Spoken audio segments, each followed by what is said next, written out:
Sa isang pabrika ng kotse noong 1950s, isang linya ng mga modelong sasakyan ng Plymouth Fury ang binubuo. Gayunpaman, ang isa sa kanila ay espesyal, isang pulang modelo, na sinisiyasat ng isa sa mga manggagawa.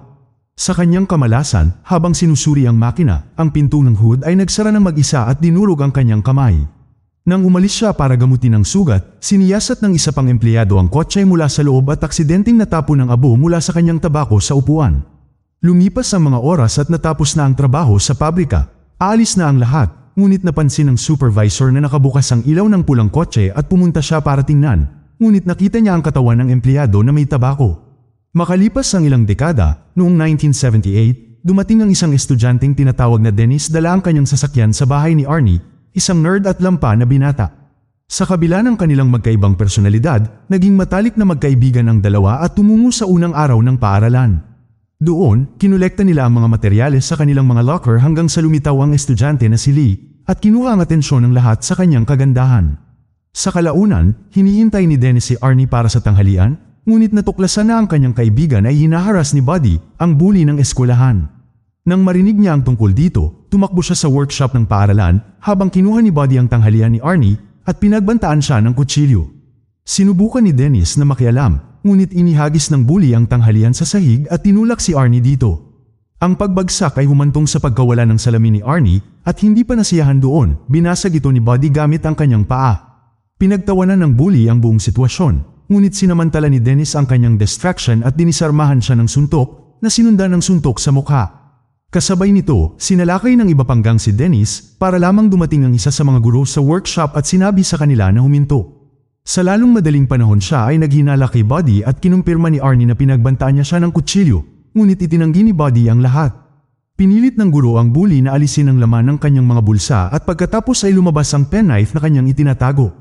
Dahil dito, siya at ang kanyang mga alipores ay ipinadala sa opisina. Si Buddy ay pinatalsik sa paaralan, habang ang kanyang mga kaibigan ay ipinadala sa detention center. Sa pagtatapos ng araw, pinag-usapan ni Dennis at Arnie ang nangyari, hanggang sa daan, nakita ng batang nerd ang isang kotse sa harap ng isang bahay at sinabihan si Dennis na huminto. Pumunta sila roon at nakahanap ng pulang modelong Plymouth Fury na kotse, ang parehong kotse mula sa insidente ng pabrika, ngunit ganap na luma at hindi na alagaan. Walang pakialam si Arnie at nahumaling sa sasakyan hanggang sa dumating ang may-ari nito, ang matanda na si George. Sinabi niya na ang kotse ay tinatawag na Christine at ito ay pag-aari ng kanyang kapatid na namatay ilang linggo na ang nakalipas. Dahil dito, nais ng matanda na alisin ang sasakyan sa lalong madaling panahon at inialok ito sa halagang $250. Pinayuhan ni Dennis ang kanyang kaibigan na huwag bilhin ang ganoong wasak na kotse, ngunit tinanggap ni Arnie ang deal nang walang pag-aalinlangan. Pagsapit ng gabi, umuwi ang binata at sinabi sa kanyang mga magulang ang tungkol sa kanyang binili, ngunit ang kanyang mahigpit na ina ay lubos na tutol sa ideya at sinabi sa kanya na ilayo ang kotse. Tumanggi ang binata dahil sapat na ang ginawa niya upang mapasaya ang kanyang mga magulang at binili ang kotse gamit ang kanyang sariling ipon. Gayunpaman, ang kanyang ina ay nananatiling matatag sa kanyang desisyon na nagudyok sa binata na umalis ng bahay at dalhin ang kotse sa isang garahe kasama si Dennis. Doon, sinalubong sila ng may-ari ng mechanic shop, isang masungit na matanda na si Will na walang pakundangan sa pakikitungo sa dalawang kabataan. Sa kabila nito, hinayaan niya ang mga kabataang lalaki na panatilihin ang kotse sa magdamag, ngunit pagkatapos ay sinabihan silang umuwi. Sa pagbabalik, tinanong ni Dennis kung bakit binili ni Arnie ang wasak na kotse na si Christine. Sumagot ang binata na sa wakas ay natagpuan na niya ang isang bagay na kasing pangit ng kanyang sarili, ngunit maaari itong maging isang bagay na mas mahusay kung ilalagay niya ang kanyang isip dito. Dumaan ang mga linggo at araw at gabi ay nagtatrabaho si Arnie para ayusin ang sasakyan. Patuloy ang pagiging masungit ng may-ari ng garahe, ngunit nagpasya siyang kunin ng binata upang tulungan siya sa garahe at bilang kapalit, makukuha ni Arnie ang lahat ng scrap metal na kailangan niya para sa kanyang sasakyan. Tinanggap ng binata ang alok at ipinagpatuloy ang paggawa sa kotse nang hindi na mamalayan na, sa isang misteryosong paraan, siya ay nagsimulang mahumaling kay Christine. Kinabukasan, pinag-usapan ni Dennis at ng dalawa pang kaibigan ang tungkol sa bagong estudyante at hinamon siyang pumunta at kausapin ito sa silid-aklatan. Tinanggap ng binata ang hamon, ngunit nang maupo siya sa mesa ni Lee at niyaya siyang lumabas, sinabi sa kanya ng dalaga na mayroon na siyang kadate. Si Dennis ay umalis sa mesa na nahihiya sa pagtanggi, at sa pagtatapos ng araw, pumunta sa bahay ni Arnie upang makipag-usap dahil hindi na sila madalas na nagkikita. Pero pagdating niya doon, iba na si Arnie, walang salamin, mas nakaistilong damit at suwailang ugali. Ayaw niyang makipag-usap sa kanyang kaibigan at agad na umalis para gumawa ng karagdagang trabaho para sa may-ari ng tindahan. Pilit siyang pinipigilan ng kanyang ina, ngunit hindi na lang siya pinansin ng binata at nagpatuloy sa kanyang paglalakad. Pagkatapos ay kinausap niya si Dennis at sinabing nag-aalala siya para sa kanyang anak at sa bago nitong sasakyan, dahil natuklasan niyang nagpakamatay ang dating may-ari ng kotse sa loob ng kotse sa pamamagitan ng paglanghap ng carbon monoxide. Nang marinig ito, pumunta si Dennis sa bahay ng matandang si George at isiniwalat niya ang nangyari sa kanyang kapatid. Sinabi ng lalaki na noong binili niya si Christine, ang kanyang kapatid ay nahumaling sa kotse, kahit na namatay ang kanyang anak na babae at asawa sa loob nito. Ang masaklap pa, matapos mamatay ang kanyang kapatid, misteryosong dumating ang kotse sa bahay ni George makalipas ang ilang linggo. Lalo nag-alala si Dennis dahil dito, at sa pagtatapos ng araw, nagpasya siyang pumunta sa garahe upang tingnan ang kotse.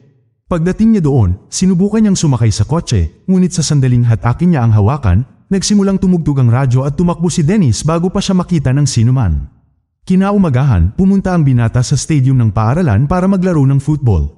Naghanda si Dennis para sa isang mahalagang hakbang, ngunit sa di kalayuan, nakita niya si Arnie na dumating kasama si Christine, ganap na na-restore, at nakakuha ang atensyon ni Buddy at ng kanyang mga kaibigan. Bilang karagdagan, lumitaw si Lee mula sa loob ng kotse at naghalikan sila ni Arnie sa harap ng lahat. Nalilito at nabalisa si Dennis nang makita niya ito at nawala ng konsentrasyon sa laro. Sa kasamaang palad, sinamantala ito ng isa sa mga kalaban na manlalaro at kinuha ang bola mula sa kanya ng napakalakas na nawala ng malay at malubhang na sugatan. Lumipas ang mga araw pagkatapos ng insidenteng ito at nagising si Dennis sa ospital na nakakastang paa at nabali ang leeg. Nasa tabi niya si Arnie na dumating upang tingnan ang kanyang kaibigan at ipagpatuloy ng dalawa ang dati nilang pagkakaibigan. Ibinunyag ni Dennis na dahil sa nangyari sa laban, hindi na siya muling makakapaglaro ng football at muntik na siyang maging lumpo. Tinatanong din niya kung paano naayos ni Arnie si Christine sa maikling panahon, pero sinabi lang ng kaibigan niya na pinaghirapan niya ito. Ang pag-uusap, gayunpaman, sa lalong madaling panahon ay nagbago ang tono at sinabi sa kanya ni Arnie na pinarehistro niya sa kanyang mga magulang ang kotse sa kanyang pangalan. Kung hindi, siya ay hihinto sa pag-aaral. Napansin ni Dennis na malaki ang ipinagbago ng kanyang kaibigan sa kanyang pagkatao at tila may hindi magandang namumuo sa kanyang loob.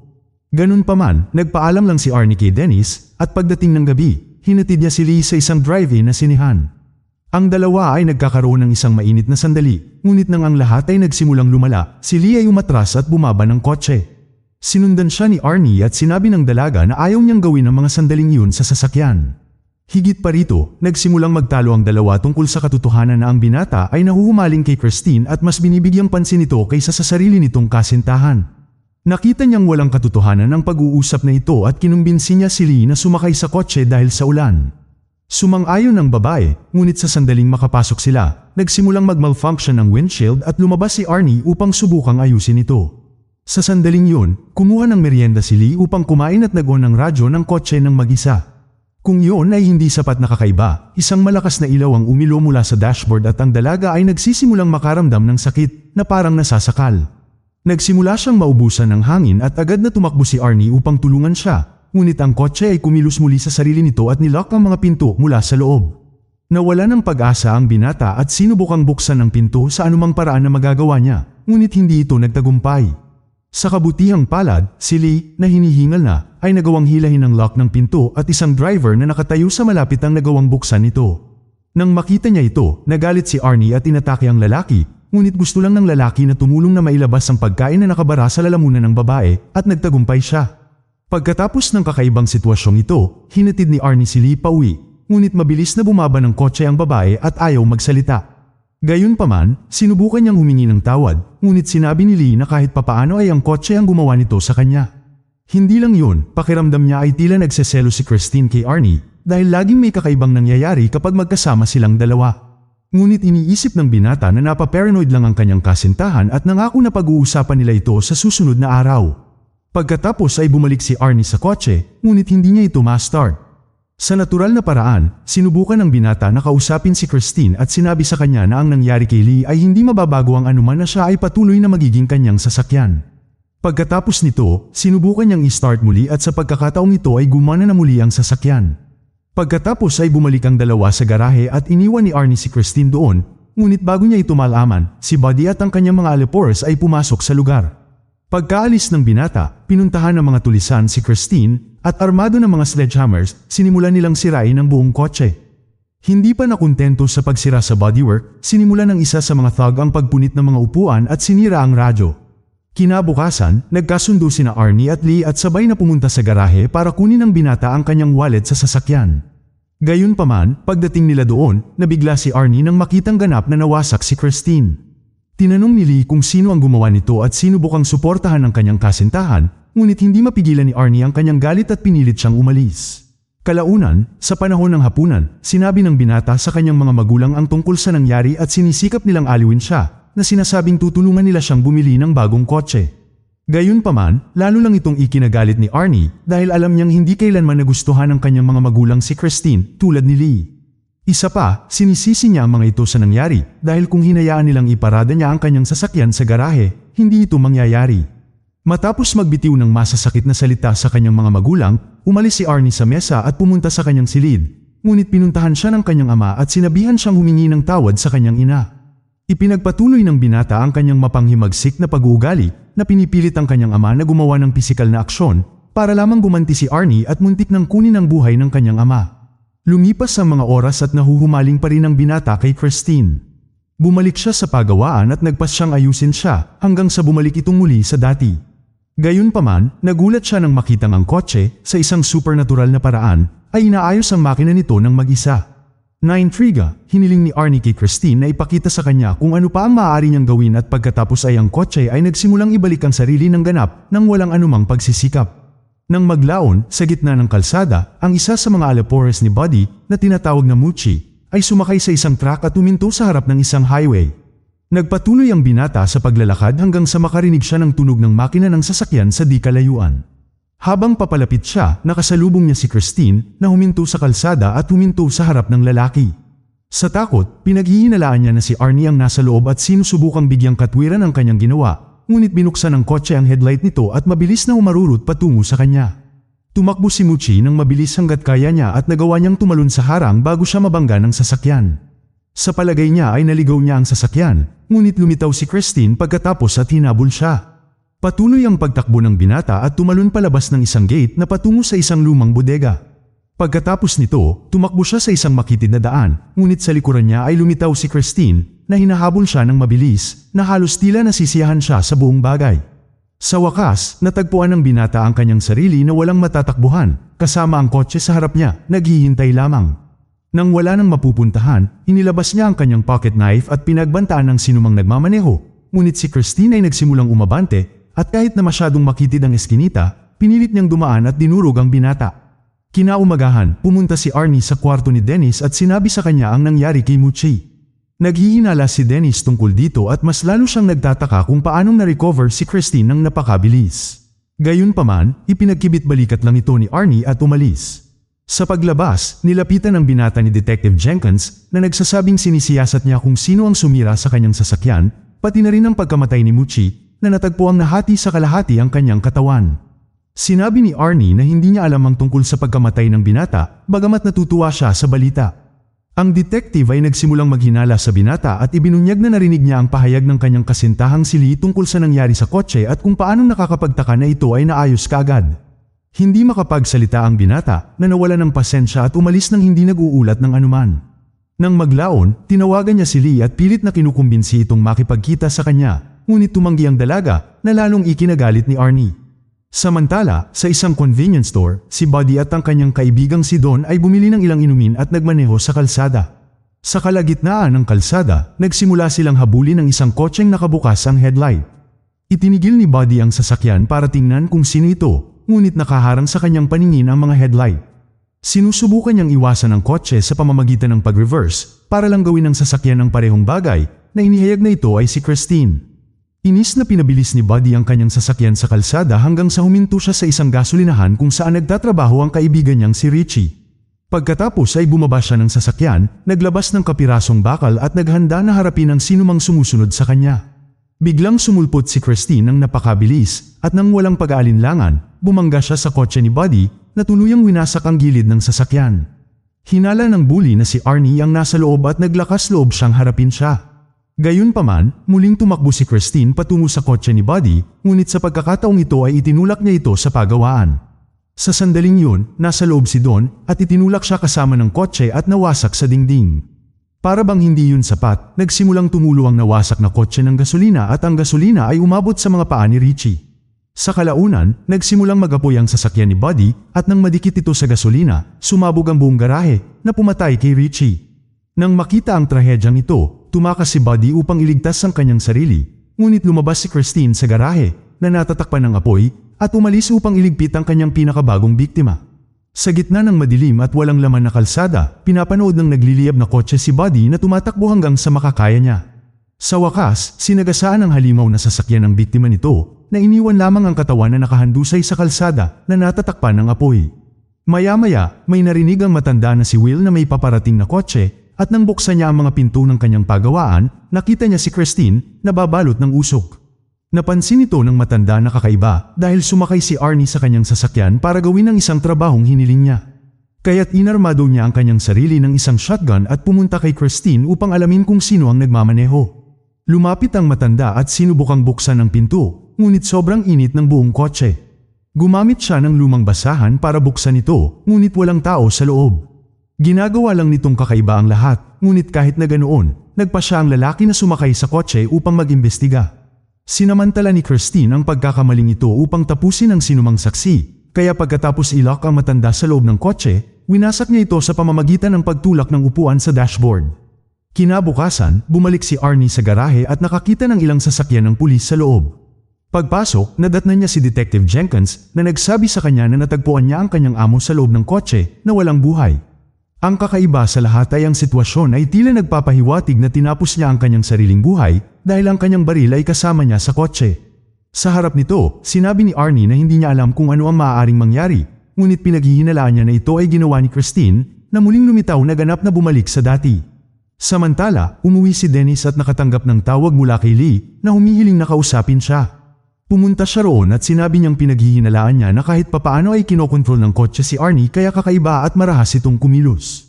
Hindi naniniwala si Dennis na kayang gumawa ng masama ang kanyang kaibigan, ngunit kung kinokontrol ng sasakyan ang kanyang isip, dapat itong sirain. Pagkatapos ng pag-uusap, umalis si Lee, ngunit makalipas ang ilang segundo, lumitaw si Arnie kasama si Christine. Tinawag niya si Dennis para ihatid sila, pero kakaiba na naman ang kinikilos ni Arnie. Sa daan, nagsimula siyang uminom ng higit sa nararapat, lumampas sa limitasyon ng bilis at hinayaan niya ang kanyang mga kamay sa manibela at hinayaan ang kotse na magmaneho mismo. Nag-alala si Dennis sa pag-uugaling ito at inulit niya ang sinabi ni Lee na hindi kontrolado ni Arnie ang kanyang sasakyan. Gayunpaman, sa halip na makinig sa kanyang kaibigan, sinabi na lamang ng binata sa kanya, sa isang nagbabantang tono, na walang makakahadlang sa kanilang dalawa ni Christine. Upang patunayan ito, pinabilis ni Arnie ang kotse sa pinakamataas na bilis at lumihis sa isa pang lane, halos bumangga sa isang kotse na paparating sa kabilang direksyon. Nang makita na ang kanyang kaibigan ay nasa bingit ng kabaliwan, kinabukasan ay nag-iwan si Dennis ng paunawa sa katawan ni Christine na hinihiling kay Arnie na makipagkita sa kanya sa garahe sa gabi. Pagdating ng oras ng pagpupulong, hinihintay siya ni Dennis at Lee sa pagawaan, ngunit hindi nila nakita si Arnie doon. Kaya't sumakay silang dalawa sa malapit na excavator at pinasok ito sa pagawaan. Sumang-ayon ang dalawa na manatili si Lee sa opisina at isara ang gate pagdating ni Arnie, at pagkaalis niya, sisirain ni Dennis si Christine gamit ang bulldozer. Isinagawa nila ang plano at pumunta ang dalaga sa opisina, ngunit ang hindi nila alam ay nagtatago si Christine sa pagawaan sa gitna ng maraming guho. Pagkatapos ay binuksan ng kotse ang headlight nito at tumakbo upang banggain ang dalaga na sa isang pagkilos ng reflex, humawak sa isang nakalawit na gulong at umiwas sa tamang oras. Gayunpaman, hindi sumuko si Christine at nagtakdang salakayin siya muli, para lamang ilagay ni Dennis ang kamay ng excavator sa harap niya upang protektahan siya mula sa pagbangga. Pagkatapos nito, umatras si Christine at pumunta sa malayong bahagi ng pagawaan, habang si Dennis naman ang nagmamaneho ng excavator sa kabilang panig. Ang dalawang sasakyan ay nakaposisyon, isa laban sa isa, at ito ay nagsiwalat na si Christine ay hindi nag-iisa sa pagmamaneho, ngunit sa tulong ni Arnie, naganap na pinangungunahan ng kanyang impluensya. Biglang binuksan ng kotse ang headlight nito at sa loob ng ilang segundo, ganap na inayos ang sarili nito. Ang masama pa nito, huminto sa paggana ang excavator at sinubukan itong i-restart ni Dennis. Kasabay nito, ang kotse ay mabilis na tumakbo patungo sa opisina upang iligpit si Lee minsan at para sa lahat. Ang dalaga ay nawalan ng pag-asa at ang kotse ay bumangga sa loob, ngunit sa halip na matamaan siya, tumilapon si Arnie mula sa windshield sa pagbangga. Ang babae ay pumunta upang tingnan kung ano ang nangyari sa kanya at tinakot siya ni Arnie sa pamamagitan ng pagtalon at sinunggaban siya ng sorpresa. Sa kasamaang palad, ang kanyang katawan ay nasugatan ng isa sa mga piraso ng salamin sa windshield. Si Arnie, sa kanyang mga huling sandali, ay sinubukang yakapin ang kanyang mamahaling sasakyan, ngunit hindi niya napigilan ang kanyang mga pinsala at namatay sa harap ni Christine. Walang magawa, tumakas si Lee sa eksena, ngunit si Christine, sa huling pagkilos ng paghihiganti, ay muling umatras upang subukang tamaan ang babae. Sa huling segundo, nagawa ni Lee na lumihis at ang kotse ay naipit sa isang kolom.